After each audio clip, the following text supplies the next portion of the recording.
Totoy, panin mo nga yung manok oh. Dali, putulin mo yung tali. Hahapon na oh. Ayun na, nahahapon na yung maliliit oh. Oh. Ano nga, Ate Beta, putulin mo nga yung tali. Ay, ako na lang kaya, puputulin ko na lang.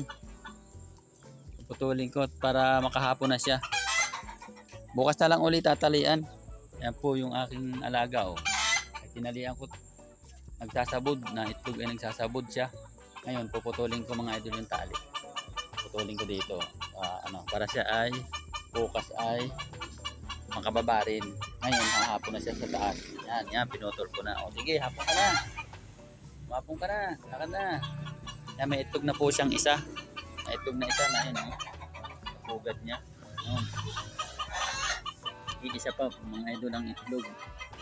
Kaya tinatalian ko ay doon sa kabila. Doon na itlog. Ay nagsasabod sila. Nagsasabod. Yan, magandang hapon po sa lahat.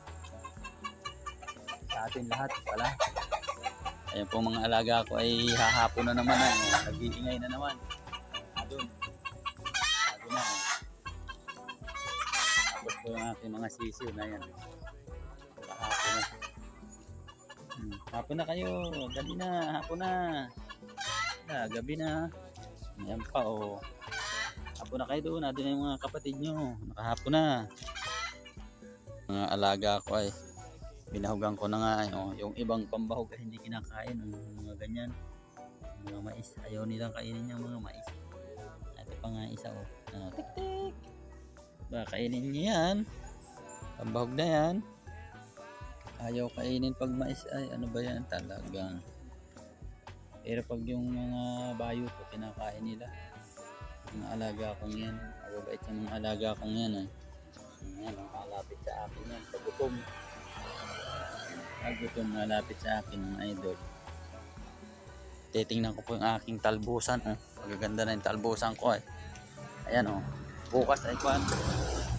Bukas ay makapanguhan yan. Madahukan ng isda.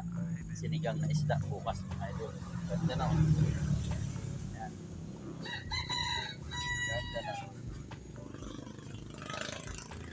Makabili bukas ng isda. Tapos ay maisigang. Mailahok yung talbos ng kamote na yan. Masarap yan mga idol ay. Magandang hapon po. Hapon na naman po. O yung mga biyahe po. Yan, mga biyahe pa yan.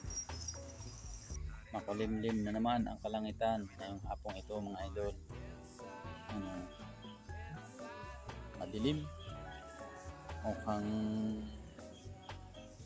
uulanan naman ng malakas. Yan po mga idol. Kita. Nagdami po.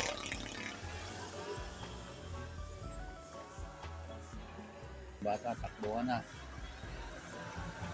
Magwalang jeep.